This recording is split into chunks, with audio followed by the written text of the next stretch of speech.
बिहार के स्वास्थ्य मंत्री मंगल पांडे इस वक्त हमारे साथ हैं। सर, ये बताइए, पहला सवाल यह है कि हाल के दिनों में अगर देखें तो बिहार में कोरोना मरीज की जो संख्या है वह लगातार बढ़ रही है, 147 तक पहुंच गई है। और 3 दिनों का अगर आंकड़ा देखें तो काफ़ी तेजी से बढ़ रही है। क्या कारण क्या है? ये पिछले 3-4 दिनों का हम आंकड़ा देखते हैं तो 4 दिनों में लगभग 40-45 की संख्या बढ़ी, जो पिछले दिनों की अपेक्षा अचानक ज़्यादा बढ़ता हुआ दिखता है। ये हमारे लिए चिंता का विषय है। और हम लोग लगातार संख्या पहले कम भी थी, उसके बाद भी हम लोगों ने निर्णय लिया था कि कई जिलों का हम लोग डोर टू डोर स्क्रीनिंग कराएंगे। उन जिलों के पास के जो प्रखंड होंगे दूसरे जिले के, उनका भी डोर टू डोर स्क्रीनिंग कराएंगे। जहां पॉजिटिव पेशेंट्स मिलेगा उसके 3 किलोमीटर के रेडियस में डोर टू डोर स्क्रीनिंग कराएंगे। और विदेश से पिछले 1 महीने में यदि कोई आया है, जिस गांव में रहता है उस गांव का डोर टू डोर स्क्रीनिंग कराएंगे। तो हम लोग सघन जांच, ट्रेसिंग और टेस्टिंग, इस पे जोर दे रहे हैं। और ये जो संख्या निकल के आया है, मैं समझता हूँ कि कोरोना के चेन को तोड़ने में मुझे सहायता मिलेगी। क्योंकि जो कोरोना संक्रमित मरीज हैं वो यदि छूट जाते तो पता नहीं कितना और बढ़ सकता है एक व्यक्ति से। इसलिए हम लोग बार बार अपील भी कर रहे हैं कि यदि किसी को भी थोड़ा भी कुछ लक्षण दिखाई पड़ रहा है तो वो भी आगे बढ़ के आके अपना जांच कराए, ताकि हम इस कोरोना के संक्रमण को तोड़ सके। और मुझे विश्वास है कि जैसे सिवान में अचानक संख्या बढ़ी थी और फिर हम लोगों ने पिछले 15-16 दिनों में बिल्कुल उसको नियंत्रित किया है, ऐसे ही जो विगत 3-4 दिनों में जिन खास एक इलाकों से संख्या बढ़ी है, हम वहाँ भी नियंत्रण करने में सफल होंगे।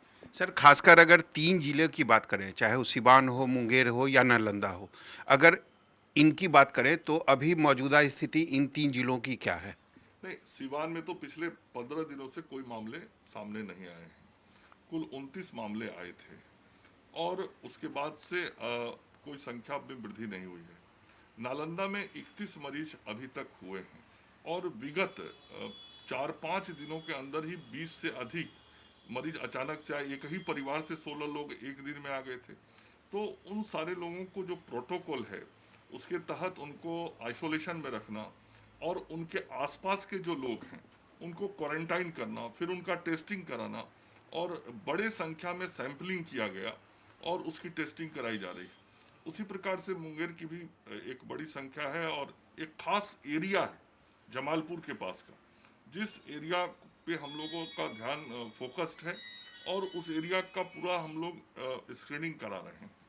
सर, अगर पटना की बात करें तो पटना 3 दिन पहले तक सेफ जोन माना जा रहा था, लेकिन अचानक रेड जोन में आ गया है पटना।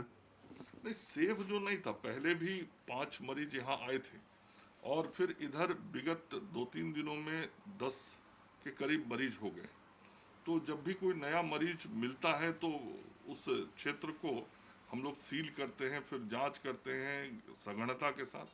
तो पटना में निश्चित रूप से संख्या बढ़ने के कारण अब उन इलाकों को सील किया गया है और उन इलाकों में सघन जांच का काम चलाया जा रहा है। सर, अगर टेस्ट को लेकर बात करें तो टेस्ट को लेकर भी काफ़ी कन्फ्यूजन है। खाजपुरा की जो महिला थी, उनका पटना एम्स में पहले पॉजिटिव आया था रिपोर्ट, फिर एनएमसीएच में निगेटिव आया। तो ये कन्फ्यूजन क्या है? नहीं, देखिए, ये सब कोई विषय ऐसा नहीं है। ये तकनीकी चीज़ें हैं। ये जो जांच होती है बहुत उच्च स्तर के लैब में जांच होता है, वायरोलॉजी लैब में जांच होता है, जहां बड़े हमारे जो डॉक्टर्स, रिसर्चर ऐसे लोग हैं, वो लोग सारे कामों को करते हैं। यदि किसी केस के संदर्भ में कोई दिक्कत आती है तो फिर विशेषज्ञों का राय लिया जाता है और फिर जो विशेषज्ञ का राय आता है वो मान्य होता है। सर, जो लोग हमें इस वक्त देख रहे हैं, जो बिहार के लोग हैं, वह यह जानना चाहते हैं कि बिहार अभी किस स्टेज पर खड़ा है अगर कोरोना को देखें तो। अभी जो परिस्थितियां दिख रही हैं वो तो यही दिख रहा है कि जो लोग आइडेंटिफाइड हुए हैं कि कहाँ से आए हैं, कैसे आए हैं, केस का संक्रमण कैसे बढ़ा है, तो ये केस टू केस बहुत क्लियर होता चला जा रहा है। इसलिए अभी हम मान रहे हैं कि और संख्या भी जो है जनसंख्या के अनुपात में वो एक सीमित संख्या है। तो हम ये कह सकते हैं कि स्थिति अभी नियंत्रण में है, लेकिन निश्चिंत होने की आवश्यकता नहीं है, सतर्क रहना है। 3 मई तक जो लॉकडाउन का पीरियड है, क्या आपको लगता है यह काफ़ी है या उसे बढ़ाने की ज़रूरत है?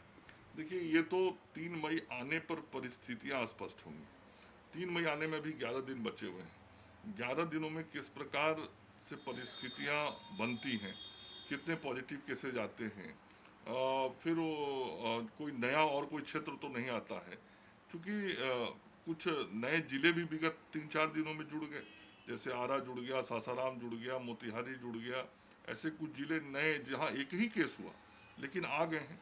तो सारे चीज़ों का आकलन ऑन दी होल हमको करना पड़ेगा और अगले 7-8 दिनों में आकलन करने के बाद ही निर्णय की तरफ हम बढ़ पाएंगे। सर ये बताइए, आपने बोला कि डोर टू डोर स्कैनिंग हो रही है, अब आगे की रणनीति क्या होगी अगर स्वास्थ्य विभाग की बात करें तो? नहीं, अभी तक जो डोर टू डोर स्क्रीनिंग का काम पिछले 6 दिनों से राज्य के अंदर शुरू हुआ है। हम लोग लगभग 3,70,00,000 लोगों का स्क्रीनिंग अभी तक कर चुके हैं और अब भी जहां पे पॉजिटिव केसेस मिल रहे हैं उस एरिया को टारगेट करके और सघन वहाँ ट्रेसिंग करना और फिर उनकी टेस्टिंग कराना, यही हमारा अभी मुख्य बिंदु है। सर सबसे अंतिम सवाल है कि बिहार की जनता से क्या अपील करना चाहेंगे? देखिए, राज्य की जनता से मैं यही अपील करना चाहूँगा कि सभी लोगों ने लगभग इस लॉकडाउन में अपना पूरा सहयोग दिया है, लेकिन कहीं कोई 2-4-10 लोग ऐसे निकल जाते हैं जो लॉकडाउन को ना मानते हुए बाहर आ जाते हैं। तो ऐसा गलती ना करें, मैं उनसे निवेदन करूँगा। आपका ये थोड़ा सा गलती, थोड़ा सा असावधानी लोगों को संकट में डाल सकता है, परिवार को डाल सकता है, आपके गली मोहल्ले के लोगों को डाल सकता है, गांव के लोगों को डाल सकता है। इसलिए लॉकडाउन का पालन पूरी तरीके से करें। बहुत ही निहायत जब तक कोई जरूरी काम ना पड़ जाए तब तक घर से बाहर नहीं निकलें और यदि निकलते हैं तो सोशल डिस्टेंसिंग का तो पूरा ध्यान रखें।